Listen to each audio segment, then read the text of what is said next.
Hello, everyone. This is another episode of Gaming at the Round Table. I'm Maverick. This is JoJo and Crystal. And today we're going to talk about 2025 and next gen consoles and everything in between. So, anyone want to volunteer as tribute to take this one Well, away? I'll start with the current best gaming I guess consoles so. for the year to kind of keep us in that realm and kind of build off of that. Sure. But if I'll take the top five. So the current top five are the PlayStation 5 Slim, which I was surprised to see, Xbox Series S, which again I'm surprised to see, PlayStation 5 Pro, Xbox Series X, and then number five is Nintendo Switch OLED. OLED. ED. OLED, yeah. Are these the top five selling currently? It's just saying the top five consoles, and then above each, I just realized I had another title. So the number one being best overall, Hmm. which was the PlayStation Slim. Best budget was the Series S, Hmm. which I agree because I've used it personally.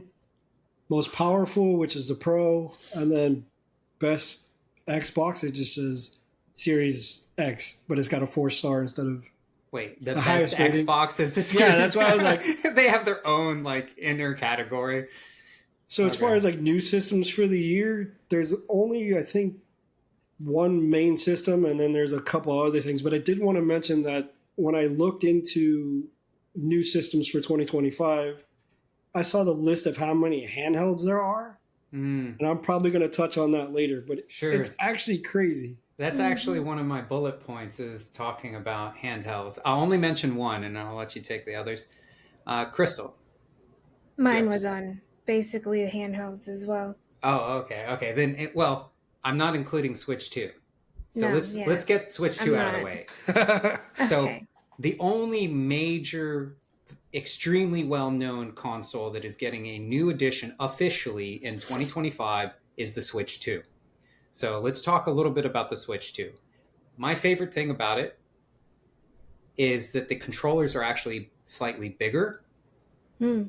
So the Joy Cons, I'm one of the very rare unicorns. I love Joy Cons on the Switch. I think they're so convenient and they work well enough.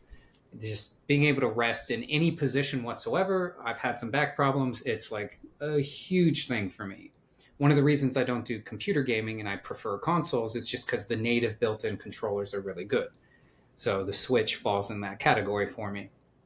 Getting them to be a little bit bigger makes me feel like less of a man holding a child's controller. Yeah. And I don't have big hands to begin with. I have to admit, like my hands are relatively normal, if not slightly small, but they're just a little too small. So that was a good change that I noticed. There are several other changes, but I don't want to steal it from you guys. If there's any that you noticed or thought were good with the upcoming Switch 2. Um, yeah, the connection of the controller to the actual screen part, Yeah. not a good design. Oh, you don't like it? No, I'm not a fan. I don't have kids, right? So I can't really speak on this too much, but there's a part that sticks out and it's I very did see thin, that. very flimsy looking, and this console's made for kids. So I feel like I don't know, I feel like it's going backwards. I feel like the slide in was more simplistic, less you could It break kind it of off. reminds me of like old gen gaming's like The the cartridges? cartridge, like the Mhm. Yeah. slide that you would see on it, and most Mm-hmm. people would blow on, which, by the way, never did anything. Scientifically speaking, it worked, but scientifically it did nothing. But how it's exposed, it kind of reminds me of that, and I think it is odd that they would do that on something that is going to be in the hands of kids. That's Mm-hmm. I wonder if they have a locking mechanism because when I saw the preview video that we have pulled up on our monitors, it went. So I'm actually on the opposite side of the boat from you two. So unpopular opinion, I guess.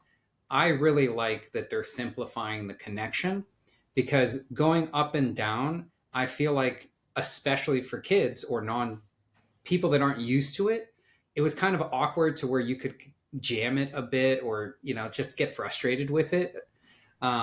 Compared to like slap that puppy in there, you're good. And so I like that it's just like snap on, snap off. Now, I can imagine what's going to happen is someone, probably a kid, maybe others, is just going to go snap off, and then the screen's going to fall. It's just going to shatter. Yeah. But for routine daily things that you have to do often, I like the ability to do them very quickly. And so controllers that need to be charged, or you want to take them on and off the TV stand or whatever, and you want to go portable, uh, yeah, I like the ability to just slap it in there and go. The whole thing is about mobility. That's what the Switch is for. So I'm a fan, but I think it's really going to depend on the quality of the materials. Yeah. I think Yeah. visually it's pleasing to look at. It is. I'm not It saying I have very an much issue with is. like the design of it, but I just think the physical connection I think is going to be problematic for It some may people. well be. And, Like yeah, I looking can at the photo of it, it looks like it's a smooth just in, and then maybe it's mags, like magnets. I didn't mean to like cut that off, but maybe it just slides in and sits in magnetically. But again, that seems kind of counterintuitive for a kid that's gonna. Now, I did notice too that it has like a, I don't know how to explain this, like a pocket that the it sits in, and then the actual piece Is inside of maybe it, it yeah. like aligns it a specific way so you can't like break it, if that makes not as sense. easily. Yeah. Right. Yeah, they have a Um, pretty cool video, but they're it's moving so fast, it's kind of hard to tell. right. I've never actually seen like a good look at it. So hopefully they have some stuff in place because again, their main audience is kids. Potentially. Certainly going to be a lot of kids playing it for sure. Mm-hmm. Yeah. I mean, it does have a solid like adult base. I'm not saying like it's just solely for children, but I think their family market is what they've always aimed at. Yeah. So you would make the assumption, like Crystal's saying, is that it's going to be mainly kids Yeah. or younger adults, I guess is the fair bubble to put them in. So you would hope that it'd be a little more durable in that regard. Yeah, I think we're going to have to wait and see if they've put Yeah. in magnetics, like you said, which I imagine they did. A lot of it. We'll see. We'll see. Another thing that they changed on the Switch 2 from the Switch 1, there's two other big ones to note. One is that they increased the size of the screen. And it's not super obvious if you just watch the preview video, but if you see a side by side comparison, it's noticeable. So, which makes sense, right? If anyone's seen a Switch, hopefully, if you're listening, the screen aligns with the size of the controllers. So naturally, if you make the controllers bigger, you're making the screen bigger as well. So that was all in one. I think they are also making it de facto OLED, I think. Ooh. I'd be surprised if it wasn't, considering where technology's at right now. Mhm. I'd be really surprised if they didn't. Another thing that they're going to do, which is less about the hardware, is they're introducing. There's going to be a lot of cross-platform and inter-cross-platform. So, what to clarify? Rewind. Switch is going to be backwards compatible. So the two will be able to play both digital and physical Switch 1 games, which is a Oh. big win for gamers everywhere. And that's a nice change of pace. So great. Or it's just a nice precedence. Said that wrong. I mean, All if right. I was going to pick either being solely digital or having physical medium, I think with a handheld, it makes more sense for it to be digital. Yeah. I can understand the argument of being like, I want to own and have the physical. Well, Yeah, I kind of disagree with you. But being a too. parent I that was has just- kids and watching what happens to He's these pulling things, the parent considering card on us. You hear for the this? size of like a memory card. well, yeah, I mean, that's the there's- thing, though. Is like you don't need. Sorry, go ahead, Crystal. well, if I'm gonna take the device on the go, I'd rather have the physical copies because I won't have the internet to download the games or anything like that, right? So Well, I would assume that you can play it without. Again, that's me hoping to the gaming holy You're- powers that be. You're dreaming, buddy. You're gonna need. I mean, the if it's a internet. handheld, it makes sense that you're not gonna like be sitting around where there's internet. Again, the internet's everywhere, considering. But you're on a road trip, you're trying to keep your kids busy, or you're on a flight and Mhm. you can't play unless you're hooked to Wi-Fi, that'd be kind of I think that's Crystal's point, right? Is you want the ability to have a physical game so that you don't need to download any patches or download the game for that matter while you're traveling. At That all least said, that's how it used to work. Anyways, go ahead. the Switch 2 is going to be compatible with Switch 1 physical and digital, both. Mm. So I think it'll be a non event for the Switch. People will do whatever makes sense for them. I don't know their market share as far as new games, but I have to presume that the size of their games for the Switch 2 will be identical. They look similar, but they're slightly different. The top part that you like push in Mhm. has like it's an got like the extended. teeth on it. Yeah. Yeah, so it's Hmm. just slightly different. Okay. I do want to say I am a little offended by the name of the console. The Switch 2? Yes. Okay. But I feel like this is a whole topic. I mean, Nintendo 64, Nintendo DS, Nintendo Game Boy Advanced, The Wii. Nintendo the 3D. Wii U, never right. Why all of a sudden is it Switch 2? It needed to be like Switch Up or something. I don't know. Switch in. like Hey. they had options. As someone that does like marketing, I think they were just kind of like, what can we do with this? Is it going to be drastically different? No. Okay. I mean, if you look at the current gen of Xbox systems, the only difference is an X or an S. Yeah. So that's kind of like one or a two. It's also it's just- confusing for those not in the market. Maybe they're trying to simplify things because back when they had the N64, that was tied to the technology practically at the time. And the Nintendo going from Nintendo to Super Nintendo, that was like a big leap, if you will. So a lot of their advances have been technological based, or like you said, Crystal, the systems themselves were just so different that the name made sense. To Joe's point, they're barely changing anything. It's literally just a bigger Switch. I still So- don't like it. I That get was you. my like, I think it's just because it's, I mean, it One up. makes logical sense, right? I mean, if they go like Switch 3, yeah, they're being really, really lazy. Yeah. Because I would Yeah. assume that that'd be even bigger. Well, maybe they want people to understand, like the PlayStation. Maybe they've done some data analysis and they realize that, for example, Xbox has probably caused frustration or loss of sales due to having something called the Xbox Series X and the Xbox Series S, especially because it's not like A, B, C, D, right? It's just letters completely removed from each other. And it's just like, Yeah. which one's the newest one? If you're not already in the know, it's, yeah. Could you imagine getting a Christmas gift from like your parents or something? And they're like, we got you the greatest Xbox. Here it is. And you're like, that's the old one. Thank you. Thanks. So It's the maybe Switch is new, trying but- to avoid that. The smaller new. There you go. Speaking of Xbox, let me transition a little bit.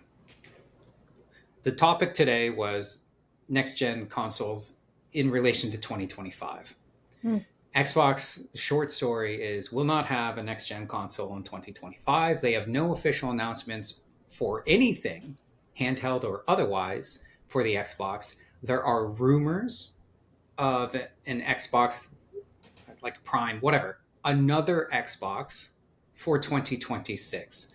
Some of those rumors, aside the name, seem pretty well founded overall. They're very, very prevalent. So 2026 is absolutely a possibility for another edition of the Xbox, but it puts it into a weird position if we think about the PS5 Pro. When PlayStation, and this is official, when PlayStation was approached about releasing PS6 in 2025, they said, technology's not there yet. It is not yet time for the next gen. So Xbox Wow. doing next gen, if they do, whether it's late 2025 or sometime 2026, is an awkward position because they basically have to release a computer because the price point to power of the PS5 Pro is hard to beat without a substantial upgrade in technology and reduction in pricing. That's all I got to say I about think that. it's well, the articles that I saw, I was seeing 28, not 25 or 26. So that For, I think would like a put them PlayStation? no for the Xbox. Okay, yeah. They may be like in the early stages of it, which is why the rumor mill is kind of spinning. Hmm. But inside of like the lifespans, because it's usually within what is it, 5 to 7 years that is the lifespan of a system that it's 5 been. to I'm not 10, saying that it's somewhere in that always. range. Yeah. But I mean, we had a window where it was more frequent than that. But I think it was just because it was the jumps in technology at the time, Hmm. and it's kind of like plateaued. But I think a lot of systems, and I mentioned it earlier, when it comes to handhelds, they're kind of there's a lot of options in it, and I think that's kind of what's slowing people down as far as like, hey, let's do the next thing, because I think a lot of these handheld systems can do what their main system can do without it being a full-on system. I Yeah, know Crystal without. has a handheld for the PlayStation. Yeah. I have the Portal, and actually, on that note, Sony didn't realize how well the Portal was going to do, and now are looking into creating a handheld standalone PlayStation device. So, I mean, Kind it's of like gonna the PSP happen. that they had for a while. Yeah, Yeah. it just wasn't the time for that. Now is the time for that. So I lost my train of thought. Oh, Oh, we were talking about handheld gaming. So the major consoles, in short, other than the Switch 2, there's just not going to be any major thing. I don't even think there's going to be a Slim or anything like that in 2025. I think we've got our PS5 Pro late 2024, and that will dominate most of 2025 as far as new console sales. That said, when you think of handheld devices, the Steam Deck has been out for a bit. It's pretty popular, pretty powerful, and it comes with what's known as the Steam OS, or the operating system for that thing. They've been friendly to other companies, and so one such example is Lenovo is making something called the Legion Go S, which will be running the Steam operating system as a handheld gaming system. And so they get to pack all the Lenovo technology they can into it, run the system that people like for the Steam Deck, and then obviously able to run all the same games without Steam having to invest in that particular company. It's its own thing. So it's kind of like a Windows operating system being on some other non-Windows computer. It's interesting that they chose to share it, but by sharing it, they might be trying to infuse the market as a normal thing, that Steam OS is like the gaming platform for computer games. Now, I'm assuming that's their long-term goal here, and that will happen in 2025. And you guys I've might have mentioned found it recently. I think it was in the last podcast or the one before it, where the biggest thing with systems now is that they're kind of becoming obsolete because you can technically stream games on everything now. yeah. And I think that's where the want or the need for the mobile is becoming a bigger thing, because they're realizing they can use these systems on different systems, meaning like you just mentioned Steam Deck being run on a Lenovo system. Mm-hmm. Or I could say like the Fire Stick or something else that's not the primary design base of like an Xbox, PlayStation, or whatever. You can technically play the same game on anything now. Yep. I'm going to make That's a so prediction for 2025. It's a little out there. My prediction in terms of gaming consoles for 2025 is that there is going to be a resurgence or doubling down on the mobile market, specifically cell phones. I think Apple or some cell phone related type company like AT&T, or someone that's very much in the literally mobile market, not like mobile on the go gaming, but cell phones. I think someone in that market in 2025 is going to pitch heavily into either selling phones with the capability of an official adapter of controllers for gaming, or separately create their own line of like plug and play gaming consoles that just leverage the power of your cell phone, so no one has to go buy a new console. Like, I know those things already exist. There's like attachments and Yeah, I stuff. was about to be like, I'm pretty But sure there's I think attachments. They're what's not going to good. happen specifically Oh. is that they're going to come out with a quality one that's officially promoted by someone like Apple or AT&T or T-Mobile, big name companies in the mobile market. I think the route they're going to go down is like a Fire Stick. You know, For- I think it's going to be something. What are you going to like fire that, stick or- into? You're like, no, That's it's what I was going to saying. be It's like gonna a be that and mobile. PlayStation stick that you just plug into your TV, oof, and then that's- you get all of the PlayStation stuff off of. That's the route I think they're gonna try to go. Digital, all digital. I think they could explode. in 2025? Maybe they're already looking into stuff like this. Yeah, maybe. That Sorry, well, that Joe. could See that be being- more so just the next console, I guess. I won't be Or they that. have like, because there's optimistic. Sony, so they have Sony TVs where you just have an official Sony PlayStation TV. Wait, Right. didn't I theorize about this? I Yeah. think we talked about this at some point in time. I don't remember exactly what was said about the TV specifically. I see my tendrils have made it to you guys. Drinking my Kool-Aid. Awesome. Well, thank you all for listening. This has been another episode of Gaming at the Round Table with JoJo, Crystal, and myself, Maverick. See you next time. Bye.